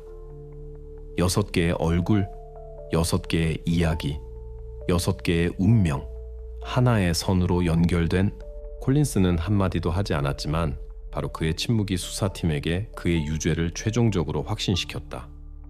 이제 사건은 최종 단계로 접어들었다. 기소장 작성과 법원의 자료 제출. 콜린스는 이전과 마찬가지로 얼음 같은 침착함을 유지했다. 하지만 이 침착함 뒤에는 다른 그림이 그려지기 시작했다. 단지 범죄가 아니라 수년간 구축된 전체적인 메커니즘. 그리고 이 메커니즘을 이해하기 위해 수사관들은 그의 삶의 외관 뒤에 숨겨진 것, 즉 그의 과거, 어린 시절, 그리고 그가 결코 말하지 않았던 것들에 옴나티스하기로 결정했다. 수사가 막다른 골목에 다다른 것처럼 보였을 때 유일하게 남은 방향은 콜린스의 집 자체였다. 증거, 증언, 문서와의 몇 주간의 작업 끝에 수사관들은 답이 아마도 내내 발밑에 있었다는 것을 깨달았다. 재수색을 실시하기로 결정했지만 이전처럼 시각적인 것이 아니라 최신 기술을 사용하여. 이번에는 범죄 수사국의 전문가들이 투입되었는데 그들은 지오레이더라는 장치를 사용했다. 이 장치는 벽, 바닥, 그리고 토양의 구조를 스캔하여 숨겨진 공간을 찾아낼 수 있었다. 목표는 간단했다. 콜린스가 무언가를 숨겨 놓았을 가능성을 배제하는 것이었다. 문서, 도구, 또는 그의 동기를 명확히 할 수 있는 다른 물건들. 스캔은 지하실에서 시작되었다. 이 장소는 항상 형사들에게 특별한 관심을 불러일으켰다. 첫 번째 조사 때에도 너무 깔끔해 보였다. 부자연스럽게 깨끗하고 먼지 하나 없으며 선반이 가지런히 정렬되어 있고 모든 상자가 줄에 맞춰져 있었다. 장치가 북쪽 벽에 도달했을 때 화면에 약간의 편차가 나타났다. 밀도 영역이 나머지 콘크리트 구조와 일치하지 않았다. 데이터를 관찰하던 작업자는 여기에 공간이 있습니다. 깊이가 약 50cm입니다. 라고 말했다. 즉시 그 방은 봉쇄되었다. 전문가들은 석고 일부를 조심스럽게 떼어냈고 그 아래에서 얇은 시멘트 패널이 발견되었다. 분명히 공장 제품이 아니었다. 그것은 과도한 양의 건축용 모르타르로 벽에 붙어 있었는데 마치 누군가가 단지 숨기려는 것이 아니라 그 뒤에 있는 것을 영원히 봉인하려는 것처럼 보였다. 패널을 제거하자 틈새에서 작은 금속 금고가 나타났다. 오래된 기계식 다이얼 자물쇠가 달린, 표면은 녹으로 덮여 있었지만 메커니즘은 온전했다. 외관으로 보아 금고가 그 자리에 몇 년 동안 있었다는 것을 알 수 있었다. 현장에서 운송 없이 개봉하기로 결정했다. 증인과 비디오 촬영이 있는 가운데 모든 것을 기록하기 위해서였다. 전문가 중 한 명이 휴대용 드릴과 자물쇠 따기 세트를 사용하여 거의 20분을 소비한 후에야 자물쇠가 열렸다. 마침내 문이 열렸을 때 안에서 습기와 금속 먼지 냄새가 풍겨왔다. 안에는 두꺼운 종이로 깔끔하게 포장된 나무 상자가 있었다. 돈도, 문서도, 무기도 없었다. 단지 이 상자, 신발 상자보다 약간 큰 크기였다. 전문가들은 극도로 조심스럽게 행동했다. 상자를 꺼내 테이블 위에 놓고 카메라 앞에서 개봉했다. 안에 있던 것은 참석한 모든 사람을 침묵하게 만들었다. 안에는 거의 꼼꼼한 정확성으로 배열된 6개의 작은 물건이 있었다. 6개의 운전 면허증, 6개의 열쇠 뭉치, 각각 이니셜이 적힌 꼬리표가 달려 있었다. 그리고 6개의 작은 개인 소지품, 반지, 하트 모양 펜던트, 오래된 은팔찌, 시계, 자개의 머리핀, 그리고 새 그림이 있는 작은 브로치. 모든 물건은 마치 자신만의 의미를 가지고 있는 것처럼 보였다. 그것들은 우연한 사람들의 소유물이기에는 너무나 개인적이었다. 수사관들은 바로 이것이 콜린스가 저지른 실수라는 것을 이해했다. 범죄자가 아니라 자신이 저지른 일을 완전히 놓아줄 수 없는 사람에게 특유의 실수. 모든 물건은 사진을 찍고 압수되었다. 하루 만에 전문가들은 운전면허증이 바로 그 통에서 발견된 6명의 여성의 것이라고 확인했다. 열쇠는 그들이 살았던 아파트의 것이었다. 그리고 장신구는 그들의 친척들이 확인했다. 금고는 마지막으로 반박할 수 없는 연결고리가 되었다. 그것은 콜린스와 희생자들의 관계뿐만 아니라 그의 의식적인 참여를 증명했다. 왜냐하면 어떤 물건도 우연히 그에게 갈 수 없었기 때문이다. 다음 날 작성된 보고서에는 다음과 같이 명시되어 있다. 발견된 물건들은 소위 전리품의 존재를 나타낸다. 피해자들에게서 빼앗아 용의자가 보관한 개인 소지품. 발견물의 수와 성격은 고의적이고 체계적인 범죄 실행을 확인한다. 이 발견은 전환점이 되었다.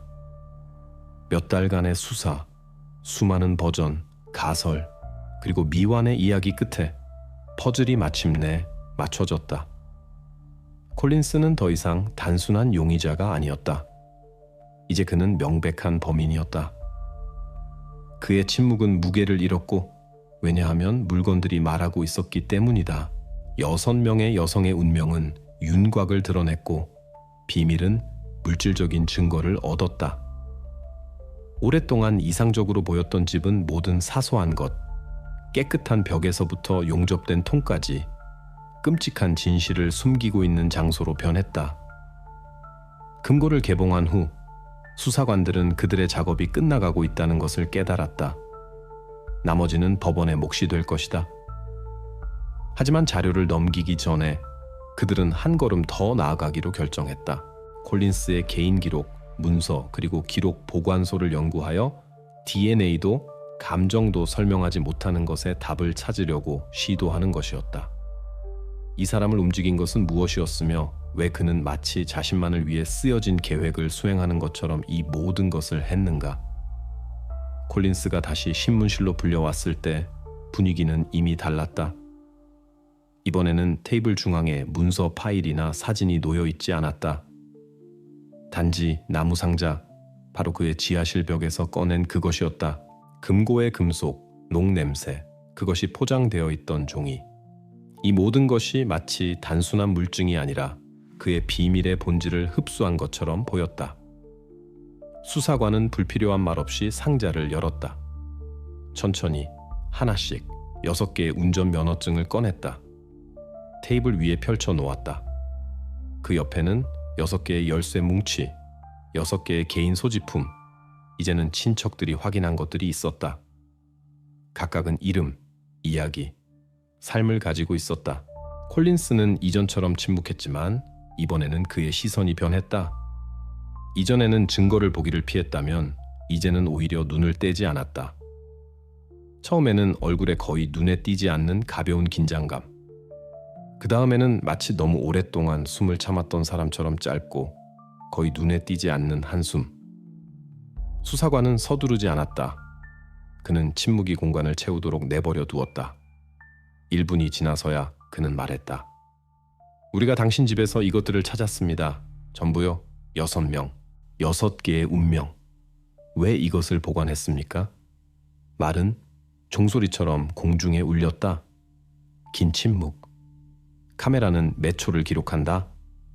콜린스는 시선을 테이블로 내리고 손가락 끝으로 펜던트, 바로 에밀리 카터의 것이었던 것을 살짝 만졌다. 마치 그가 무언가를 기억하는 것처럼 그의 머릿속에만 존재하는 무언가를. 그러다가 그는 마치 그것을 다시 놓으려는 듯이 손을 약간 돌렸지만 생각을 바꿨다. 그리고 그때 처음으로 그는 말을 했다. 그의 목소리는 조용하고 피곤하고 감정이 없었다. 나중에 의정서에는 다음과 같이 기록될 것이다. 긴장감의 징후 없이 고른 어조로 말함. 어차피 아무도 그들을 찾지 않았어요. 이 말을 한 후 그는 침묵했다. 수사관은 다시 묻지 않았다. 의미가 없었다. 모든 것이 이미 말해졌다. 이 문구는 즉시 사건의 전체 흐름을 바꾸었다. 그것은 직접적인 자백을 포함하지 않았다. 콜린스는 네, 제가 했습니다. 라고 해석될 수 있는 단어를 말하지 않았다. 하지만 법적, 심리적 의미에서 바로 이 문구가 열쇠가 되었다. 그것은 부정도, 변명, 시도도 아니라 자신의 역할을 받아들이는 것을 의미했다. 마치 그가 마침내 자신이 만든 공허함의 일부임을 인정한 것처럼. 수사관들은 이해했다. 이 말 뒤에는 우연이 없다. 이것이 그의 논리였다. 왜곡되고 차갑지만 세세한 부분까지 구축되었다. 그는 아무도 찾지 않을 사람들을 선택했다. 실종이 불안을 일으키지 않고 신문에 실리지 않고 이웃의 대화 주제가 되지 않을 사람들. 그는 자신을 범죄자가 아니라 세상의 무관심을 드러낸 사람이라고 생각했다. 심리학자들은 나중에 다음과 같이 말할 것이다. 이 문구에서 그의 이데올로기가 드러났다. 그는 이익이나 쾌락을 위해 죽이지 않았다. 그는 세상이 보이는 사람과 보이지 않는 사람으로 나뉜다고 믿었기 때문에 그렇게 했다. 사회가 주목하는 사람과 잊혀지는 사람. 그는 후자를 선택했다. 왜냐하면 그들의 실종이 흔적을 남기지 않을 것이라고 믿었기 때문이다. 수사팀에게 이것은 최종적인 지점이 되었다. 이전에는 단지 추측이었던 모든 것이 확인되었다. 동기는 비록 자백의 형태는 아니었지만 마침내 윤곽을 드러냈다. 콜린스가 다시 감방으로 끌려갔을 때 수사관은 상자를 쳐다보지 않고 테이블에 오랫동안 앉아 있었다. 녹음에는 그가 동료에게 조용히 말하는 소리가 들린다. 그는 진실을 말했어. 정말로 아무도 그들을 찾지 않았어. 그 후 더 이상 신문은 없었다. 모든 의정서가 수집되었고 사건은 재판 단계로 넘어갔다. 하지만 자료에는 본질적으로 모든 것을 밝혀낸 유일한 한 줄이 남아 있었다. 어차피 아무도 그들을 찾지 않았어요. 이 문구는 콜린스의 유죄의 증거가 되었을 뿐만 아니라 무관심이 어떻게 악의 온상이 될 수 있는지를 상징하게 되었다. 그의 말은 그가 스스로 발을 들여놓은 심연에서 온 마지막 메아리였고 마침내 그의 뒤에서 문을 잠근 것이었다. 수사관들이 모든 증거, 증인 진술, 그리고 감정 데이터를 수집했을 때 마침내 그들 앞에 완전한 그림이 펼쳐졌다. 차갑고 거의 수학적인 행동 순서, 광기의 폭발도 우연도 아닌 세세한 부분까지 완벽하게 다듬어진 계획. 해럴드 콜린스는 충동에 굴복한 사람처럼 행동하지 않고 신중하게 계획된 계획의 체계적인 실행자처럼 행동했다. 첫 번째 단계는 항상 선택이었다. 그는 결코 즉흥적으로 행동하지 않았다. 그의 희생자들은 우연이 아니었다. 수사팀은 콜린스가 어려운 삶의 상황에 처한 여성들을 의도적으로 찾았다는 것을 확인했다. 누군가는 직장을 잃었고, 누군가는 다른 도시로 이사했고, 누군가는 지원 없이 모든 것을 새로 시작하려고 했다. 그는 사람들이 특히 취약한 곳, 즉 직업센터, 저렴한 자동차 정비소, 포럼, 그리고 지역 광고에서 그들을 찾았다. 그는 첫 걸음을 내딛기 전에 각자를 주에 깊게 연구하고 관찰했다. 두 번째 단계는 신뢰 구축이었다. 여기서 콜린스는 거의 배우처럼 행동했다. 그는 신뢰할 수 있는 사람이라는 인상을 주는 방법을 알았다. 자신감 있고 예의 바르고 세부 사항에 주의를 기울였다. 항상 대가 없이 기꺼이 도와주었다. 그는 자동차를 수리하고 조언을 해주고 태워주고 들어주었다. 그리고 가장 중요한 것은 결코 선을 넘지 않았다는 것이다. 모든 것이 예의 바른 범위 내에서 압박 없이 일어났다. 그는 사람에게 경계심이 아닌 감사함을 느끼게 하는 방법을 알았다. 이 구원자, 단지 돕고 싶은 사람이라는 이미지가 그의 주요 도구가 되었다. 수사관들은 이 기간이 몇 주 동안 지속될 수 있었다는 것을 알아냈다. 그는 참을성 있게 관계를 구축했고 신뢰가 확립되면 다음 단계로 넘어갔다. 세 번째 단계는 고립이었다. 콜린스는 결코 다른 사람의 영역에서 행동하지 않았다. 그는 항상 희생자를 자신이 상황의 주인이라고 느끼는 곳으로 초대했다. 대부분 그의 집이나 차고, 즉 그의 허락 없이 아무도 들어가지 않는 곳이었다. 그는 핑계를 찾았다. 차를 도와주고 도구를 가져오고 무언가를 고치는 방법을 보여주는 것. 그리고 이것이 그의 모든 계산이었다. 그는 결코 힘을 사용하지 않았다. 모든 것이 자연스럽고 침착해 보였다. 사람이 스스로 왔다. 그 후에 무슨 일이 일어났는지는 수사팀이 부분적으로만 확인할 수 있었다. 하지만 모든 것이 빠르고 혼란 없이 일어났다는 것은 분명했다. 콜린스는 과정을 신중하게 통제했다. 여기에는 폭발이나 공황이 없었다. 그는 흔적을 숨기는 방법을 정확히 이해하면서 냉정하게 모든 것을 했다. 이것이 네 번째 단계, 즉 계획이 절정에 달하는 순간이었다. 그리고 그 다음은 수사관들이 은폐 단계라고 부른 것이었다. 그것은 거의 병적인 깔끔함으로 구별되었다. 콜린스는 모든 흔적을 파괴하는 화학 시약을 사용했다. 증거 파괴에서부터 통포장까지 모든 과정은 미리 계획되었다. 그는 마치 지침을 받은 사람처럼 행동했다. 지문을 남기지 않았고 자신의 운송수단을 사용하지 않았고 도구를 파괴했다. 각 사건 후에 그는 일어난 일을 상기시킬 수 있는 모든 것을 치웠고 단지 개인 소지품, 즉 바로 그 전리품만 자신에게 남겼다. 그에게 이것은 증거가 아니라 통제의 상징이었다.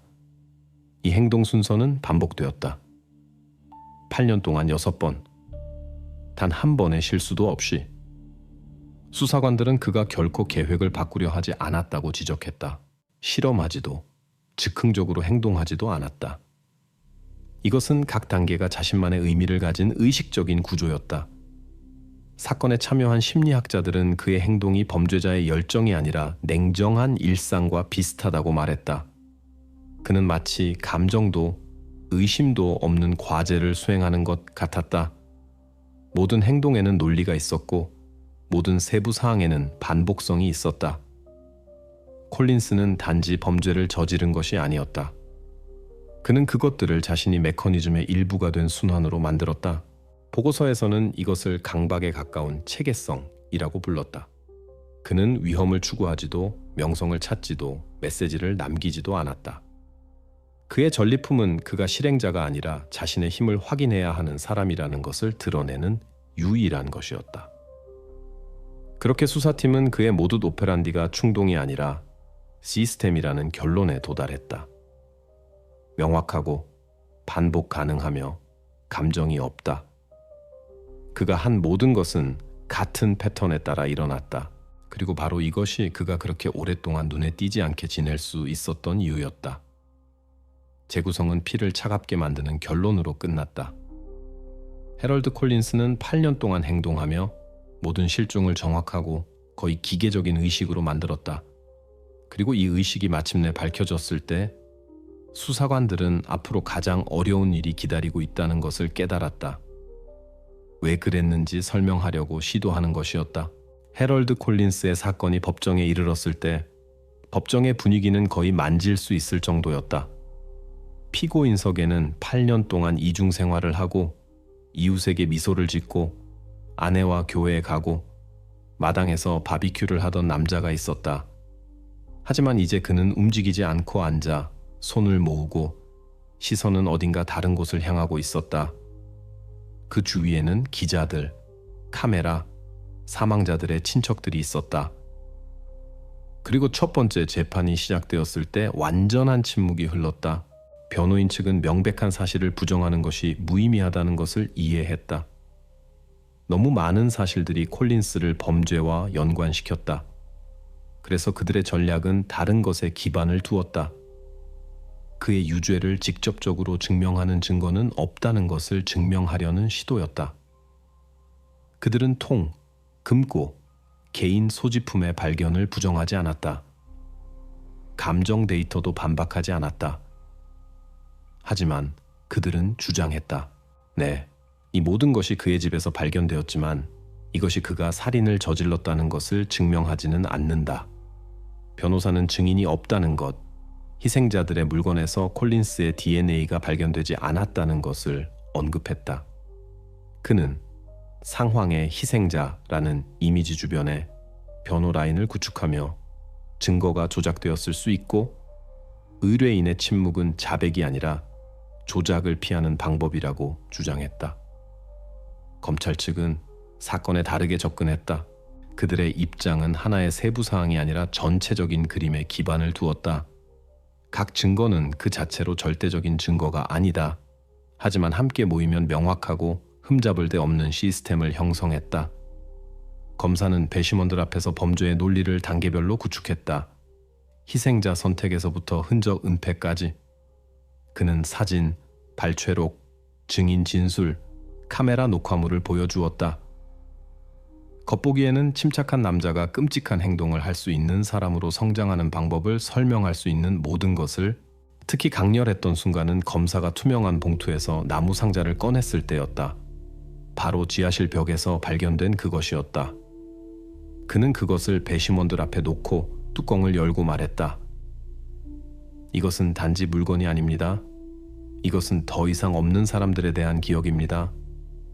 그리고 이것은 그가 보존하기로 결정한 것입니다. 이 말들은 모든 것을 바꾸었다. 희생자들의 친척들은 눈물을 참지 못했다. 콜린스는 이전처럼 한마디도 하지 않았다. 그는 마치 다른 사람의 재판에 참석한 것처럼 눈을 깜박이지 않고 들었다. 재판 과정에서 기소 측에 의해 초빙된 심리학자들은 그의 행동을 설명했다. 그들은 그의 침묵이 방어가 아니라 권력의 과시라고 말했다. 그는 변명하고 싶어 하지 않았다. 그는 침묵이더라도 마지막 말을 자신이 하고 싶어 했다. 최종 변론 시간이 되었을 때 검사는 간단한 문구를 말했다. 우리는 그가 데려간 사람들을 돌려줄 수 없습니다. 하지만 우리는 그가 다시는 이 벽 밖으로 나가지 못하게 할 수는 있습니다. 배심원들은 2시간 남짓 수기했다. 그날 법정은 10,000원이었다. 그들이 돌아왔을 때 모두 일어섰다. 배심원장은 평결을 낭독했다. 1급 살인 혐의의 6가지 항목 모두에 대해 유죄. 콜린스는 표정이 변하지 않았다. 놀라움도 분노도 없었다. 그는 단지 고개를 끄덕였다. 거의 눈에 띄지 않게 마치 예상했던 것을 들은 것처럼. 다음날 판사는 판결을 낭독했다. 그의 목소리는 감정 없이 침착했다. 해럴드 콜린스는 가석방 없는 연속적인 6번의 종신형을 선고받습니다. 그 순간 법정에는 다시 침묵이 흘렀다. 그의 아내 사라 콜린스는 첫 번째 줄에 앉아 있었다. 그녀는 울지 않았다.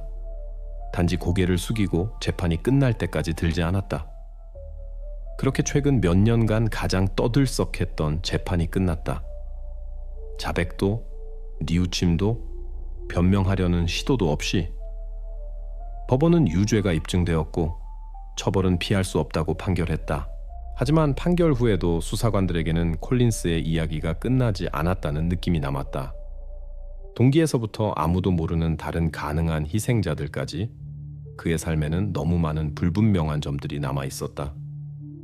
그리고 앞으로 그들에게는 새로운 작업이 기다리고 있었다. 그가 무엇을 했는지뿐만 아니라 왜 그랬는지도 알아내는 것이었다. 재판이 끝나고 카메라가 건물을 떠나고 떠들썩한 헤드라인이 점차 사라지기 시작했을 때 도시에는 이상하고 억압적인 침묵이 흘렀다. 하지만 이 침묵은 평온이 아니었다. 오히려 보통 깨달음이 뒤따르는 길게 이어진 한숨에 가까웠다. 사람들은 갑자기 깨달았다. 지난 몇 달 동안 보고 들었던 모든 것이 바로 옆에서 일어나고 있었다는 것을. 해럴드 콜린스는 그들 사이에서 살았고 같은 거리를 걸었고 같은 가게에서 식료품을 샀고 이웃과 인사를 나눴다. 이 생각은 평온을 주지 않았다. 왜냐하면 괴물이 평범한 사람의 이미지 뒤에 숨을 수 있다면 아무도 안전하지 않다는 것을 의미하기 때문이다. 콜린스 가족은 이 악몽의 결과를 가장 먼저 느낀 사람들이었다. 한때 부드러운 목소리를 가진 친절한 여성이었던 사라 콜린스는 더 이상 사람들 앞에 나타나지 않았다.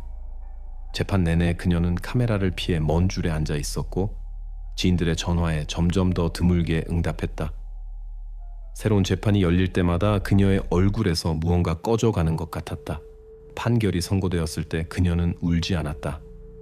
단지 일어서서 고개를 숙이고 한마디도 하지 않고 떠났다.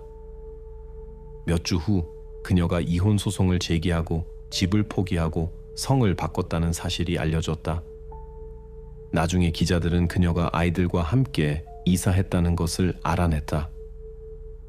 비록 이사 서류에는 이니셜만 기재되어 있었지만 그녀의 새로운 삶의 흔적은 주 경계 어딘가에서 사라졌다. 어떤 데이터베이스에도 더 이상 그녀의 이전 이름으로 된 사람이 없었다. 심리학자들은 나중에 그런 행동이 생존의 한 형태라고 말했다. 과거를 완전히 단절하고 기억에서 남편뿐만 아니라 그 옆에 있었던 자신까지도 지우려는 시도. 도시는 메이플 스트리트의 집을 어떻게 해야 할지 오랫동안 결정하지 못했다. 한편으로는 끔찍한 역사를 가진 평범한 부동산이었다. 다른 한편으로는 통이 발견되고 보호복을 입은 범죄 과학수사관들이 일하고 모든 공포가 벽에 스며든 것 같은 장소였다. 아무도 그곳으로 이사하고 싶어고 하지 않았다. 어떤 부동산 회사도 판매를 맡지 않았다. 사람들은 특히 저녁에 그 부지를 피해 다녔다. 점차 집은 전혀 다른 방문객들을 끌어들이기 시작했다. 처음에는 어떻게 생겼는지 보려고 밤에 몰래 오는 호기심 많은 10대들이었다. 그 다음에는 불안한 비디오를 찍는 블로거들이었다. 누군가는 울타리에 희생자들의 이름이 적힌 쪽지를 가져왔고 누군가는 문턱에 촛불을 남겼고 반대로 누군가는 벽에 모욕적인 글을 그렸다. 이웃 주민들은 끊임없는 방문에 지쳤다. 당국은 불만을 받았다. 밤의 소음, 쓰레기, 카메라 플래시. 이 지역은 점차 음울한 명소로 변해가고 있었고 이것은 사람들에게 혐오감을 불러일으켰다. 판결 1년 후 시의회는 비공개 회의를 열었다. 의제에는 단 하나의 질문만 있었다. 콜린스의 집의 운명. 그날 결정이 내려졌다. 건물은 철거될 것이다. 집은 공공불안의 대상으로 인정되었고 주택담보은행은 소유권을 시에 양도하는 데 동의했다. 한 달 후 부지의 인부들이 왔다. 이웃들에게는 미리 알리지 않았다. 군중을 피하기 위해서였다. 아침 첫 햇살이 외벽을 비추었을 때 거리에 굴착기 소리가 울려 퍼졌다. 몇 시간 만에 얼마 전까지만 해도 가족 사진이 걸려있던 벽은 벽돌 더미로 변했다. 사람들은 멀리 서 있었다. 누군가는 전화기로 찍었고 누군가는 그냥 바라보았다. 마지막 벽이 무너지는 순간 집 위로 연기 같은 먼지 구름이 피어올랐다고들 했다. 그리고 이 광경은 모든 사람에게 강한 인상을 남겼다. 마치 단지 건물이 사라진 것이 아니라 그와 함께 보이지 않는 어두운 무언가, 온 동네를 긴장하게 만들었던 것이 사라진 것처럼. 그리고 아무도 예상하지 못했던 일이 일어났다. 몇 주 동안 부지는 잡초로 뒤덮인 채 비어 있었는데 희생자들의 친척들이 그곳에 왔다. 그들은 꽃을 가져왔다. 흰색과 연보라색 똑같은 점토 화분에 담긴. 그들은 그것들을 전 현관 자리에 일렬로 놓았다. 며칠 후 활동가들이 그곳에 왔고 그 다음에는 이웃들이 왔다. 사람들은 묘목, 씨앗, 이름이 적힌 명판을 가져오기 시작했다. 신은 개입하지 않았다. 모든 것이 자연스럽게 저절로 일어났다. 그렇게 파괴된 집자리에 작은 공원이 생겨났다. 이제 그곳에는 희생자 수만큼 6그루의 어린 단풍나무가 자라고 있다. 그 사이에는 밝은 돌로 된 깔끔한 길과 항상 누군가 앉아있는 나무 벤치가 있다. 때로는 행인이고 때로는 입구에 있는 금속 명판에 이름이 새겨진 사람들의 친척이다. 거기에는 단 몇 마디만 적혀 있다. 그가 보이지 않는다고 생각했던 사람들에게. 그들은 발견되었다. 매년 봄 판결이 내려진 날에 사람들은 그곳에 꽃을 가져온다. 누군가는 시를 읽고 누군가는 그냥 침묵한다. 이날 도시에서는 콜린스를 기억하지 않으려고 노력한다. 단지 이름이 이제 청동에 새겨진 사람들만을 기억한다. 세월이 흐르면서 그곳은 범죄의 상징이기를 그쳤다. 그것은 기억의 상징이 되었다. 여기에는 더 이상 두려움이 느껴지지 않고 예전에 이 지역을 덮고 있던 것 같은 불길한 그림자도 없다. 오히려 이곳은 카운티에서 가장 조용하고 잘 관리된 곳 중 하나이다. 저녁에 가로등이 켜지고 나무숲이 바람에 흔들릴 때 마치 도시가 마침내 한숨을 쉬는 것 같다고들 한다. 그리고 이것에는 어떤 이상한 정의가 있다. 예전에 악의 집이 서 있던 곳에 이제 슬픔을 겪은 사람들의 손으로 만든 정원이 자라고 있다. 그리고 아마도 이것이 바로 승리일 것이다. 사람에 대한 승리가 아니라 그의 어둠에 대한 승리.